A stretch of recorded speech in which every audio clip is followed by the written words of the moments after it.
Hey guys, just gonna do a video on the Belmont Rapid Infuser. Just wanted to do a video that's more real life for you instead of just the manufacturer video. So we'll talk through kind of all the Belmont things and mass transfusion protocol. So kid comes up, you get called in and you're doing mass transfusion protocol. Obviously you're gonna grab the Belmont. Remember that lives outside of OR 5. Travis, our new anesthesia tech, had the idea of go ahead and putting your Belmont Rapid Infuser tubing and the extension tubing on the Belmont so you don't have to go searching for it in the anesthesia workroom. But do just remember, if for whatever reason you do have to go find more tubing or this isn't there, anesthesia workroom is where this lives. So that was a good little thing that came out of this.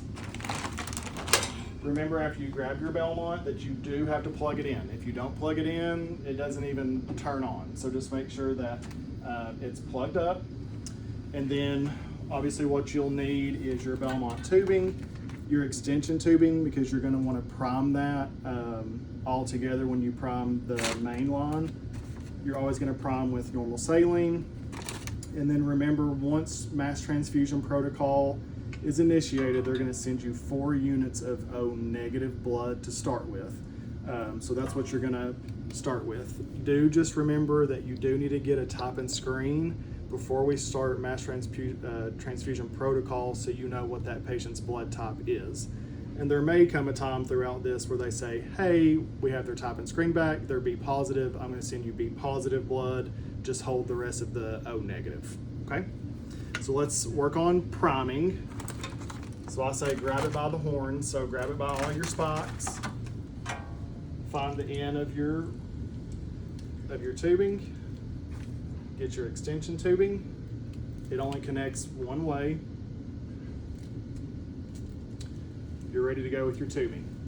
Do remember, it's best to prime your lines before you or put the tubing in the machine before you turn the machine on. So you're going to just kind of start at the top and work your way down. So this will clip in here.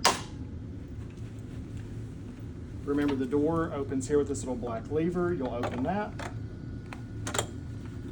And then when you start setting this, there's 3 key pieces. So number 1, there's an arrow on this piece that is facing back towards the Belmont, and this part has to be flush here. So you'll set that piece first. Go ahead and find your ring, and you are looking for the red arrow on the ring. So the red arrow is going to face this red line here. It only seats in there one way. And then where the yellow dot is here is where this little bulb is going to go. That does not set in there super great, so just make sure that that's right. And there's a couple of areas that your tubing you got to make sure is actually on the insets of the machine. So one of them is here. Make sure all that tubing is following your blue. That's following the red. There's one part here that you got to make sure is inside of that, seated really well. And then this is the important part. If the machine is off, this black lever will be open, and that's what you want to do to get the tubing in there. If you do forget and turn the machine on, this lever would be shut, but there would be a button on the screen that says, do you want to open the lever? So just set all this up with the machine off. So all of that looks really good there. We're going to shut our door. Do just remember that that should be flush. If this is still sticking out, you probably don't have something locked in good, okay? So all of your tubing is going to come unclamped. So my suggestion would be we're going to clamp everything just to make sure that we don't make a mess. All right, so now we are almost ready to prime. So let's go ahead and get our bag of saline. There are 3 spikes here. Single spike is for your fluid. The Y spike would be for blood because you can spike 2 bags at one time. Remember, this runs in mLs per minute. So this is going to be going through a lot of volume. So you've got to be ready to get that next bag up here, okay? So let's spike our saline.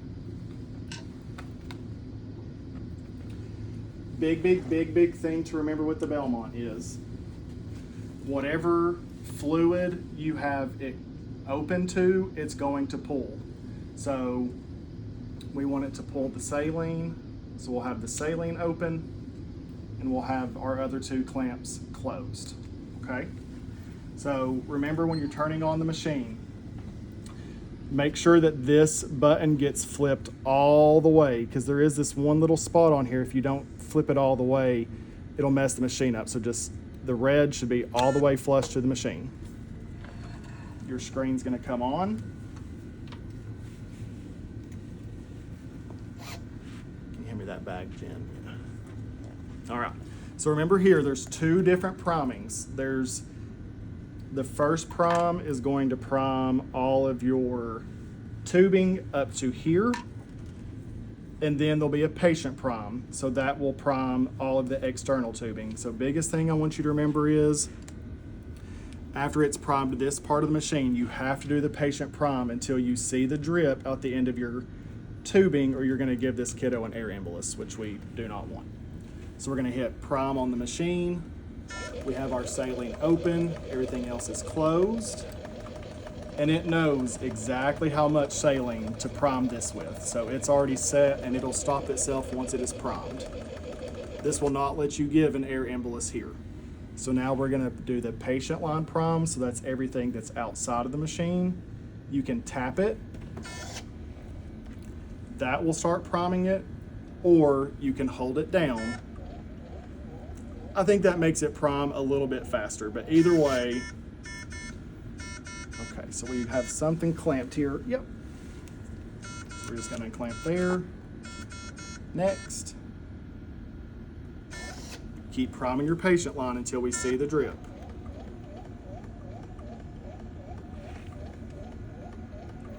It's a pretty long line, so it'll take just a little bit, and boom, our patient line is primed.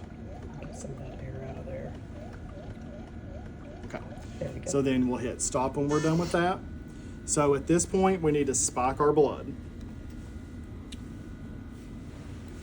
So we have our negative blood, or O negative blood here.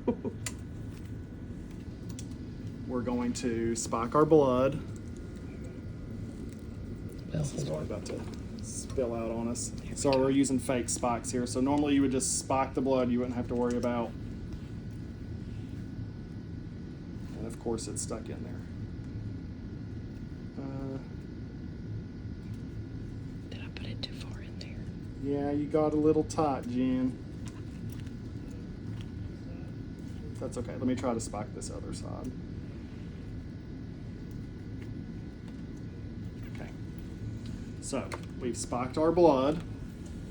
So remember, you've got to clamp the saline, and you're going to unclamp your blood. Now, if you did have two here, make sure this one stays clamped, but as soon as this one goes through, you would clamp that one and open this one, okay? And then do just remember that the Belmont is really, really smart, and it's only gonna infuse what size IV catheter that you have. So remember, there can be no T connectors, no T pieces, no Smaller micro like bore microclaves, tubing. nothing. The tubing to the Belmont has to go directly into the hub. So we're gonna simulate this with a 20 gauge. And if you remember, here on your guide, what's in the red, that will show you how fast it will run based on the IV that you have. So a 20 gauge will run about 100. 100 mLs per minute. Okay. 18, about 150, 160-ish looks like. And like I said earlier, remember this is running in mLs per minute, so this, I mean, it's gonna run fast. Okay, so now we are going to go ahead and infuse. We've already primed the line, so now we're going to go ahead and infuse. We've spiked our blood. We're ready to rock. You see, it starts you at 10, but we're going to infuse faster than that because this is mass transfusion, right? So we're going to go ahead and hit this 500 mLs a minute just to get us rocking at a high rate. And remember, you're not going to sit here and think what size IV catheter you have and how fast that's going to run. Just try to give it all that it'll run. Just trying to get this blood in them. Now you'll notice you've set it to 500. It's actually running at 80, and you're going to start seeing this pressure get high. So it's already told us, hey, I'm trying to get to this rate. I can't get there. So you're gonna get this message: infusing, pressure control, press set rate to match actual rate. So remember, when you do that, you actually have to tap the screen exactly where it says set rate, not over here, right where it says set rate. So at that point, this is what this IV catheter will actually run. So we're getting about 130 mLs per minute. You see our pressure is dropping, so that's nice. This machine, once you get to about 300, if you keep trying to run it at 300 or above of pressure, it's going to shred your catheter. So that's why it knows exactly what it can run. Also on here, you have your volume. So that's going to tell you how much total volume of blood has went in at this point. As you can see, well, we've already ran this bag dry because we got a little excited, but You'd be that's opening running up your that blood. second unit at that point. Yeah. So you want to stop the infusion, stop. Do remember here, maybe if they wanted to check an H&H or before they give the next unit or whatever, you do have this recirc button. So as you're waiting, if you hit that, that'll kind of just recirculate what's in the machine. Keeping everything warm. Keeping it from clotting, keeping it warm, all the things. But if you're ready to infuse again, you would hit stop on the recirc, hit infuse. Do keep in mind too that you cannot, well, if you need to transport, you can unplug the Belmont. It will continue to run, but it will not heat. So if we're infusing, let's infuse here first. We're going to infuse, and two, it'll take from here. Yeah. So once you unplug it, you'll see it. It's going to go It'll down to 50 mLs per minute. It's still infusing, but the other thing that it does not do when it's unplugged is it's not heating. And then once mass transfusion protocol is done and you're done with the Belmont, when you're breaking this down, do just remember to have everything clamped, or you're going to have a bloodbath, and we don't want that. So just make sure everything's clamped. And that's the Belmont. We'll start doing this quarterly, so we'll all get much more comfortable with this. So yeah, just watch this, and then we'll do checkoffs. Thanks.